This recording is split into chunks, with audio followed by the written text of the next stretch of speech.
Olá, bem-vindos ao Conversa Pública. No programa de hoje vamos falar sobre ciência. Uma parceria entre a Universidade Veiga de Almeida e a Prefeitura do Rio busca informações para tentar diminuir um velho problema da capital fluminense, que são as enchentes. Bom, para falar sobre o assunto, nós recebemos a coordenadora desse projeto, que é chamado Que Chuva é Essa? É a Viviane Japiaçu. Olá, Viviane, é um prazer recebê-la aqui no Conversa Pública. Olá, o prazer é meu estar aqui para falar um pouco sobre o trabalho que a gente está realizando, né?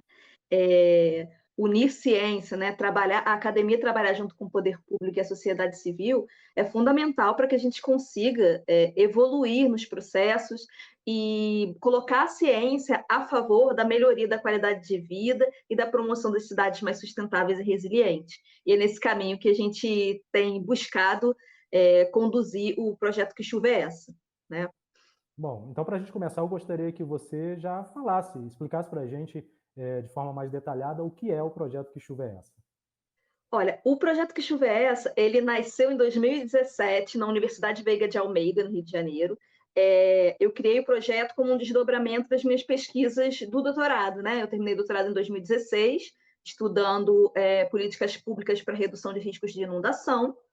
E aí me aproximei da Defesa Civil do Rio, no projeto de voluntariado, me tornei voluntária, né? E aí, em conversas com o coordenador lá do projeto de voluntariado, que também é professor universitário, o Alexander Araújo, aí a gente percebeu que existia uma lacuna em trabalhar esse tema dentro da universidade, porque a maioria dos projetos que trabalham a educação voltada para a redução de riscos de desastres, que a gente chama a sigla RRD, né, são dentro das escolas e com a comunidade em geral. E foi aí que eu cadastrei, concebi o Que Chuva é Essa, né? O nome veio até porque o campus da UVA, o principal, é na Tijuca, ali numa área que alaga bastante perto da Praça da Bandeira. E aí eu queria entender que chuva era essa que impactava, né? Qual era o volume de chuva que impactava a gente de se movimentar, nossa mobilidade ali em volta da universidade. E aí daí saiu o nome, que cadastrei como um PIC, que a gente chama, que é Projeto de Iniciação Científica, e desde então, todo ano, a gente tem ciclos anuais, né, para chamar os alunos. Temos alunos, inicialmente de Engenharia Ambiental e Civil, participando do projeto. Agora, a gente tem alunos também de geografia e de design gráfico e de animação, porque a gente também foca, além de questões mais técnicas da ambiental, né? E tem um aluno de engenharia elétrica também que está sendo super importante.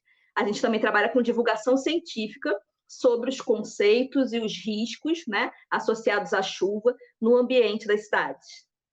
Ou seja, esse trabalho, além de buscar soluções para esse grande problema que a gente enfrenta não só aqui no Rio de Janeiro, mas também em diversas outras cidades brasileiras, também tem um caráter educativo. Sim, a gente tem, são 3 subprojetos dentro dele, né? Hoje, os 3 subprojetos são, primeiro, o de divulgação científica, no qual a gente trabalha com oficinas interativas, a gente tem protótipos interativos de material de baixo custo, simulando chuva, simulando um sistema de alerta de cheias, né? Para poder discutir isso com crianças jovens, já levamos para eventos e para museus, né? E até para eventos da universidade. E agora, essa equipe da divulgação científica está trabalhando, a gente já preparou o roteiro da primeira, e a gente tem uma meta aí de fazer algumas animações curtas até o final do ano, explicando, né, mostrando ali de forma lúdica o que são os diferentes tipos de inundação, né, o alagamento, a enchente, a inundação costeira, quais são as posturas que a gente tem que tomar para ficar seguro, né, e o que a gente faz que impacta no risco, no aumento desse risco. E os outros 2 projetos são de soluções baseadas na natureza, que os alunos estão aí mergulhados entendendo o que são essas soluções, dentre as quais está o Jardim de Chuva, né? E o projeto de monitoramento ambiental, que é a equipe que está desenvolvendo essa estação de monitoramento com Arduino, que é um sistema que permite, né, com baixo custo, a gente poder utilizar diversos sensores. E aí essa equipe está trabalhando diretamente no monitoramento do jardim de chuva, né, que a gente vai começar esse monitoramento num jardim de chuva que a prefeitura, por meio da Fundação Parques e Jardins, em parceria com moradores, implementou aí em 2020 em Copacabana. Então, a Bom, gente você tem esses... falou. Desculpe. Não, pode continuar, fica à vontade. Não, então, são esses 3 subprojetos, né, com os alunos aí de diversos cursos. Esse ano a gente agregou esses de design gráfico e animação para ajudar a gente a produzir também peças que tenham um visual ainda mais atrativo, né? E ganhar mais liberdade também no desenvolvimento desse material, não depender só de plataformas gratuitas. E no de monitoramento, a gente tem o Jonathan da Energia Elétrica, tem egresso de Engenharia Ambiental, que é o Léo, a Tayane, e outros alunos da engenharia também. Bom, você, aproveitando já que tem um caráter educativo, eu também quero aprender. Você falou sobre a diferença entre alagamento, enchente. Dá para explicar aqui para a gente, para quem está assistindo rapidamente, quais as diferenças entre esses tipos de problemas que a gente enfrenta no Brasil como um todo? Claro, claro. Popularmente, a gente costuma chamar tudo de enchente, né? É um nome assim popular. Mas quando a gente fala em enchente, na verdade, né? Ela está mais associada às cheias, que são a elevação do nível da água de rios, né? De canais de drenagem, que acontece naturalmente, mesmo com a mudança do regime de chuva. Então, a gente tem a elevação, essa variação acontece ao longo do ano. Mas quando ela extravasa, né, o leito do canal ou do rio, aí é que se torna um problema, porque vai transbordar e vai alcançar as nossas casas, né, ou residências, principalmente quando elas estão irregularmente ou por falta de políticas públicas eficientes, né, construídas nas margens desses rios, às vezes até nessa área de expansão do próprio rio. Tem as inundações costeiras, que elas acontecem por conta, né, de variações na maré e grandes volumes de chuva também, que acabam fazendo com que a água do mar ultrapasse ali também o nível que geralmente tem, e a gente no Rio de Janeiro, como uma cidade costeira, tem problemas associados a isso, com erosão, por exemplo, de estruturas, né, e danos a residências. Tem o alagamento ele acontece muito em ambiente urbano, e está associado a uma deficiência do sistema de drenagem de conseguir suportar aquele volume de água da chuva. Então, ou porque a gente tem sistemas de drenagem, as redes de drenagem, né, aquelas tubulações que estão embaixo das nossas ruas para coletar essa água pluvial, ou porque é muito antigo, ou porque falta manutenção, também por conta de muito acúmulo de folha e de lixo na tampa dos bueiros, e aí a água não consegue passar para esse sistema. Então, a gente tem uma deficiência nesse sistema de drenagem. Aí sim é o alagamento. E tem ainda a enxurrada, né? A enxurrada é quando a água ela vem com muita energia, né? Ou seja, uma grande velocidade, geralmente porque vem de áreas que a gente tem acidente geográfico, ladeira, morro, né? E aí essa também é muito perigosa, porque com essa energia e velocidade, ela acaba arrastando carro, pessoas e às vezes até causando fatalidades. Bom, confesso que eu vou começar a me policiar um pouco mais agora para não chamar tudo de enchentes, né? No caso aqui no Rio de Janeiro, como você disse, até por um sistema deficitário mesmo de escoamento de água pluvial, água da chuva, água de rios que transbordam, a gente tem sempre esse problema então de alagamento. Ao passo que locais onde nós temos uma área não urbanizada maior, como região amazônica, tudo, já são mais as enchentes. É mais ou menos por aí. Mais ou menos por aí. Tá certo. Agora, por que aqui no Rio de Janeiro, a gente está usando o exemplo do Rio de Janeiro, evidentemente que esse programa ele passa para o Brasil inteiro, pela internet, em qualquer lugar do mundo a pessoa pode assistir. Mas a gente está falando especificamente aqui no Rio de Janeiro porque, notadamente, é uma das cidades que mais são afetadas por alagamentos no país, né? Por que o Rio de Janeiro sofre tanto dessa forma? O Rio de Janeiro, ele já. Primeiro é importante pontuar, né? Que não é uma novidade, né? Não começamos a ter esse problema agora. É um problema que, se você olhar registros históricos, jornais, até desde a década, né? Desde a época imperial, tem registros falando sobre esses problemas de alagamentos e cheias também por causa dos rios também que a gente tem aqui, né? E aí uma combinação disso já viu.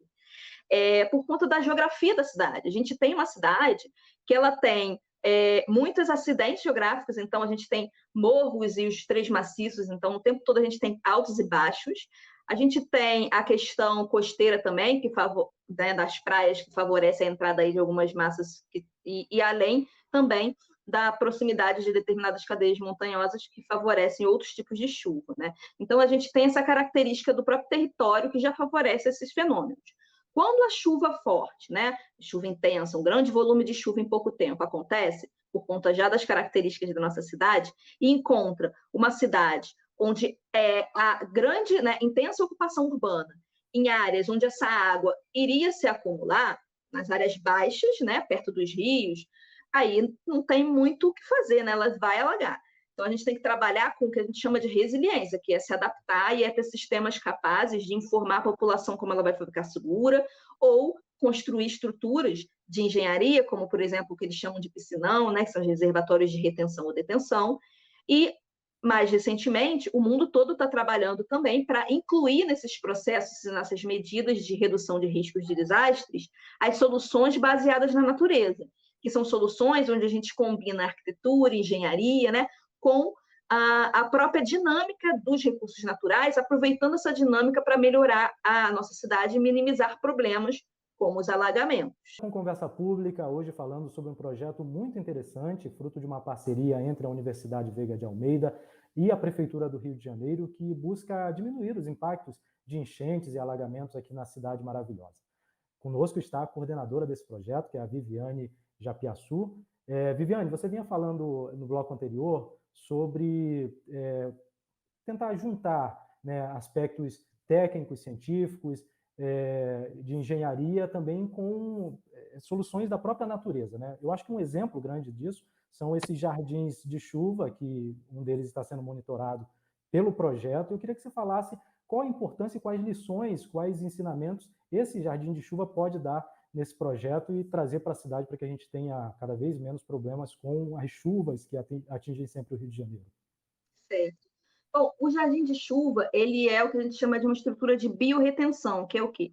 É uma estrutura que trabalha com os recursos materiais naturais para reter parte da água. Então, eles podem ser do tipo filtrante ou do tipo, né, infiltrante. O filtrante, a gente vai ter uma camada impermeabilizada no fundo, principalmente quando é próximo de edificação, né, ou de áreas que o acúmulo de umidade pode, de alguma maneira, impactar.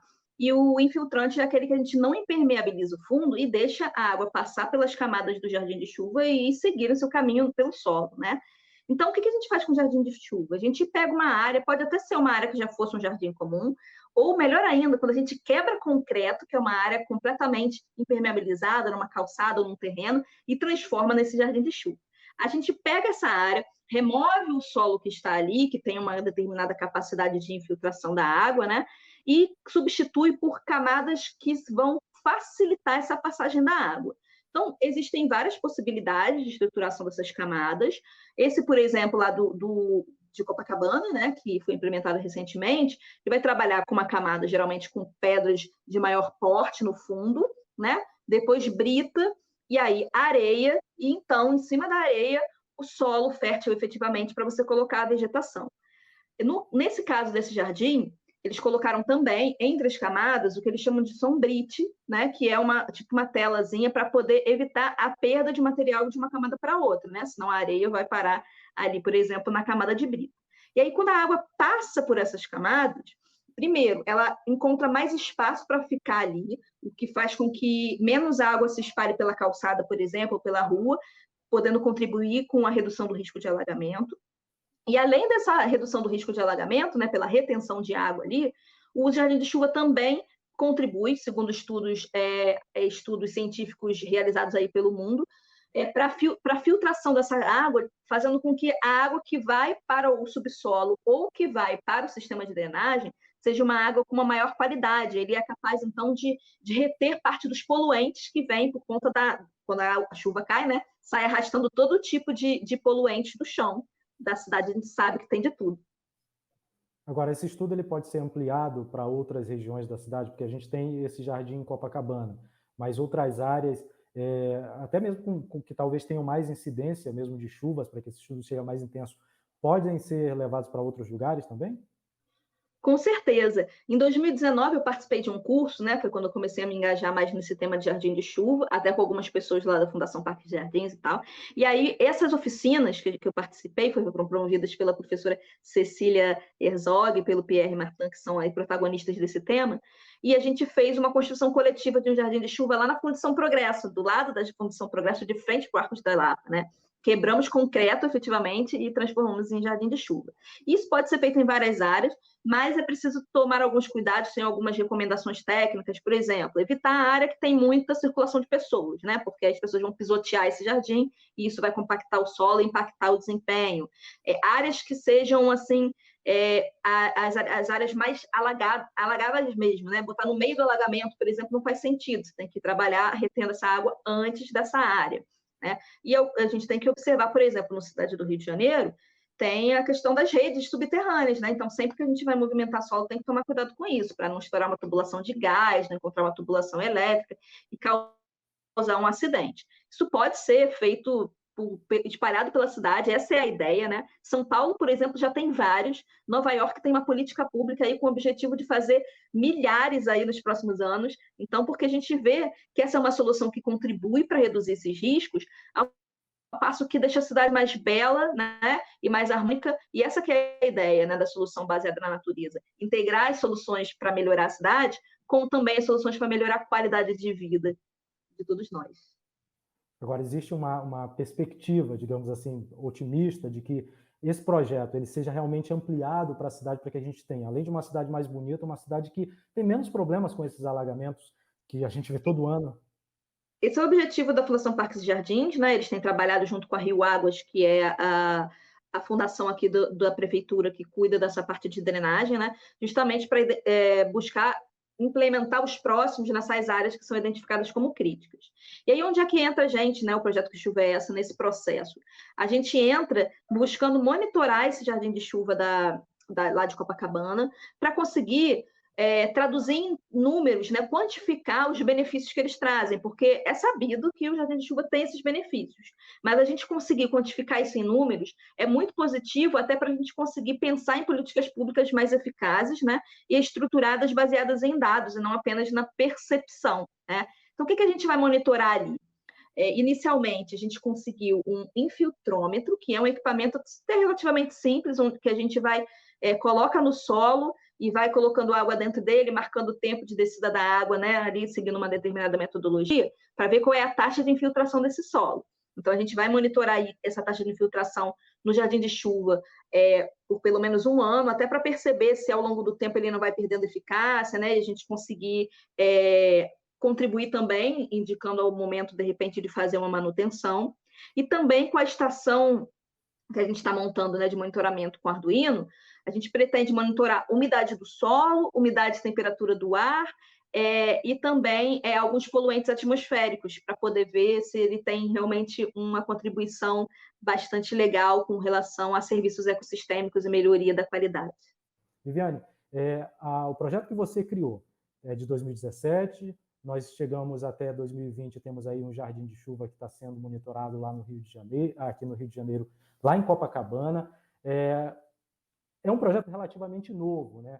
Quais são as principais conclusões que vocês chegaram até agora com o projeto Que Chuva é Essa?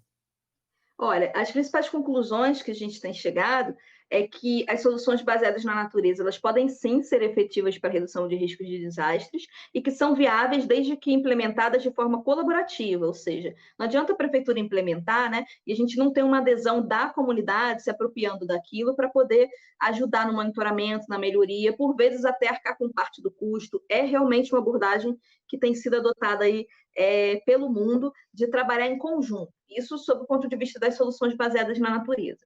Por outro lado, pensando em divulgação científica, né, em trabalhar ali mais em trabalhar com o risco na hora que acontecem os eventos, junto com a Defesa Civil também, a gente percebeu que a população tem bastante interesse no tema quando a gente traz isso de forma lúdica e consegue mostrar para eles que eles são agentes desse processo. Então, nas oficinas interativas que a gente realiza, né, sobre os riscos de desastres, a gente percebe muito interesse das crianças e dos jovens sobre o tema, e quando a gente consegue trabalhar ali com os nossos protótipos de baixo custo, eles entendem bem o que significa. Por vezes, já teve vezes até um menino que na oficina ficou lá do lado, e depois que outras pessoas chegavam, ele já explicava, porque ele já tinha entendido tão bem o que era, né, que ele mesmo explicava.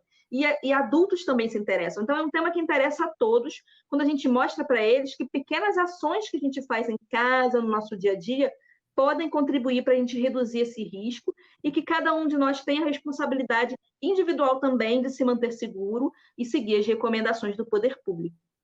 Pois é, quando a gente fala sobre um projeto como esse, que visa diminuir aí, como você falou, inclusive deslizamentos, né?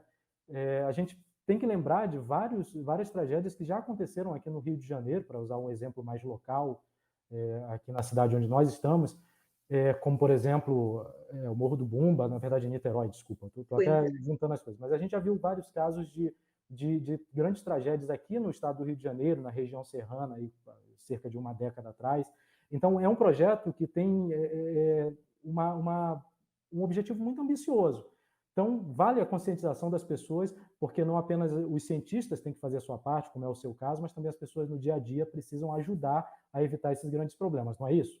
É isso mesmo, né? Eu sou engenheira ambiental, né? E fiz o meu mestrado e doutorado nessa área na UERJ. Hoje eu sou professora na Veiga, no curso de engenharia ambiental e no mestrado de ciências ambientais. Então, ali na universidade, a gente quer que os profissionais eles saibam o papel deles, né? Porque isso é muito importante.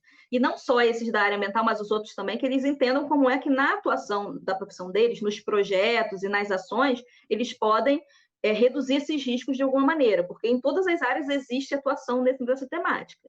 E a população compreender como é que, por exemplo, quando ela pega o jardim dela e ao invés de deixar plantas, simplesmente cimenta tudo, ou quando ela destrói os jardins das cidades, né, ou joga lixo nas ruas, como é que essa ação individual dela está impactando, sim, para aumentar o risco coletivo, né, a esse tipo de cenários. O Rio de Janeiro realmente tem tido, né, várias situações, a gente teve agora recentemente, né, ali na Zona Oeste, a gente tem problemas sérios relacionados a isso, né? A ocupação em áreas que o solo não suporta aquilo, e quando a chuva é intensa, o solo muito úmido não tem resistência suficiente, né, para suportar aquelas construções que não são legalizadas. Aí é um mundo de problemas que a gente tem que discutir, né? Mas eu acho que passa por aí, por a gente entender melhor o problema, por a gente dar subsídios, ajudar o poder público a pensar essas soluções e por ajudar a população a compreender qual é o papel dela, mesmo que em determinados momentos o papel seja somente escutar a defesa civil e sair de casa e se deslocar para os pontos de apoio para ficar mais seguro. Bom, Viviane, a gente está chegando aqui no final do nosso programa de hoje. Eu quero, antes de qualquer coisa, agradecer por sua participação e também parabenizar você e toda a equipe que participa desse projeto, que é tão importante para a gente, né? Não apenas para o Rio de Janeiro, mas para o Brasil como um todo. E, como última mensagem, eu gostaria que você deixasse algum contato para as pessoas que quiserem conhecer um pouco mais sobre esse projeto, aprender sobre iniciativas para mitigar também os efeitos das chuvas aqui no Rio de Janeiro e Brasil afora. Certo. Bem, para acompanhar as ações do nosso projeto, vocês podem seguir o nosso projeto no Instagram, que é @quechuvaessa, né? O é sem acento. E lá também vocês vão encontrar na nossa bio o link que direciona para o site, para os nossos vídeos e para todas as informações. Entre em contato lá que eu mesma respondo vocês. E se quiserem conhecer ali as nossas oficinas, a gente pode marcar de vocês irem lá na Universidade Veiga de Almeida, na UVA, para conhecer. E também podemos levar as oficinas para escolas e para eventos, que esse também faz parte da nossa missão, a divulgação científica. Que bacana. Parabéns mais uma vez e muito obrigado por participar do Conversa Pública. Nós que agradecemos o espaço que vocês deram para a gente falar um pouco sobre o nosso projeto. Estamos muito felizes em contribuir de alguma maneira com o tema e os nossos alunos participantes também estão super engajados. É um prazer sempre falar sobre o assunto. Bom, e E com aí isso eu nós... Desculpa, Desculpa. pode ficar à vontade. Queria só terminar agradecendo a Defesa Civil Rio e a Fundação Parques e Jardins por sempre abrir, e o Centro de Operações Rio também, por abrirem as portas para a gente, fornecendo dados e possibilitando que a gente acompanhe esses trabalhos e desenvolva a ciência em prol da sociedade. Muito obrigada a toda a equipe. Bom, e com isso nós encerramos o Conversa Pública de hoje, agradecendo também a você que nos acompanha aí em casa, pela internet. Um grande abraço, até a próxima edição.